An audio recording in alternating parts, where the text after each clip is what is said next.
Hello everyone, and welcome back to Hearthstone Classes Revisited, the series where we take one of the old Hearthstone classes and give them something brand new and attempt to strengthen their core themes and provide players with new ways to enjoy the class. Today we're going to tap into the dark arts as we put the hearts and souls of others into some brand new mechanics for Warlock. Before we can improve upon the Warlock class, we first have to look at what a Warlock is. The Warlock identity in Hearthstone revolves around three main mechanics, those being a strong control archetype with many powerful removal spells, the use of their own health as a resource, and their main class mechanic of discarding cards. Every Warlock tends to keep one or more of these mechanics in mind when making their deck, and so our goal today will be to strengthen those core themes and add mechanics that would allow Warlock players to decide which of these aspects their deck leans into best. The system should add something new and fun while still naturally fitting into the game. I'd also want the system to expand upon the class's themes. Right now, the class definitely fits the Warlock mold very well, but I feel like it's missing some important tropes that are even present in the World of Warcraft version of the class. For example, Warlocks currently have many different forms of curse effects.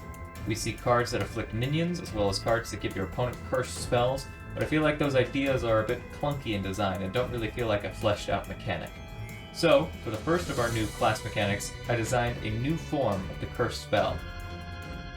The new curses work like this. Each is given a target, and it affects that target for a given number of turns. So, for example, a minion afflicted with the Agonizing Curse will take 4 damage at the start of their turn, and at the start of their next turn.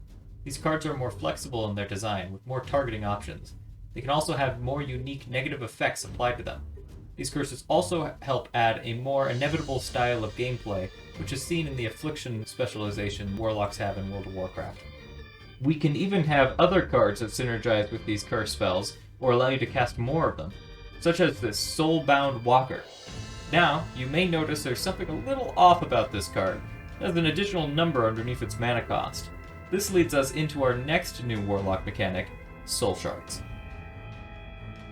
Soul Shards are a new resource unique to Warlocks. Up to 5 of these Soul Shards are stored right next to your mana crystals in the Soul Shard bar. Soul Shards are then spent on any cards that require them. A card that requires Soul Shards to be played will have a soul cost right underneath its mana cost, and when played, the card will expend the required number of Soul Shards. Now, how does one get their hands on Soul Shards? Well, of course, there would be some cards that grant them, but the main way is through our final Warlock system, the Soul Pact. During deck building, a Soul Pact is formed by choosing one of the free packs offered to you. Whichever one you choose will determine how your deck will generate Soul Shards. Note that this decision has no impact on your deck building at all. It is simply a single choice that affects your Soul Shard generation. Let's have a look at the different packs you may choose to sign.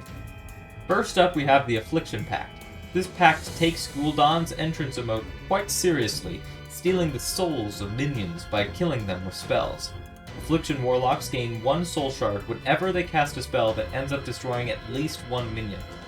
Note, you do not gain a Soul Shard for each minion killed, only 1 if the spell killed a minion. Next up is Demonology. For the Warlocks who sell their souls, this pact allows you to spend some of your own essence by generating 1 Soul Shard whenever you damage yourself on your own turn. And finally, we have Destruction. The madness and chaos flows through you and rewards your destructive tendencies by granting you 1 Soul Shard whenever you discard a card. Ensuring which pact best suits your deck's game plan is essential for building the best Warlock deck. Now that you have seen how Soul Shards work and the ways that you can generate them, let's look at one last card that really shows the power of Soul Shards. Put your souls together for the Doomed Lord Kazak.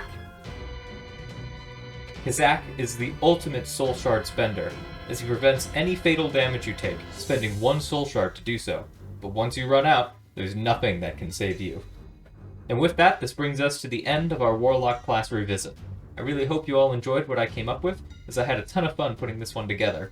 I also want to thank the incredible CHR2 for their amazing help putting together the Soul Shard icons and UI for me.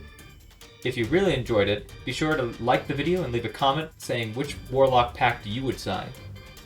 As always, thanks for stopping by, and I hope to see you again soon.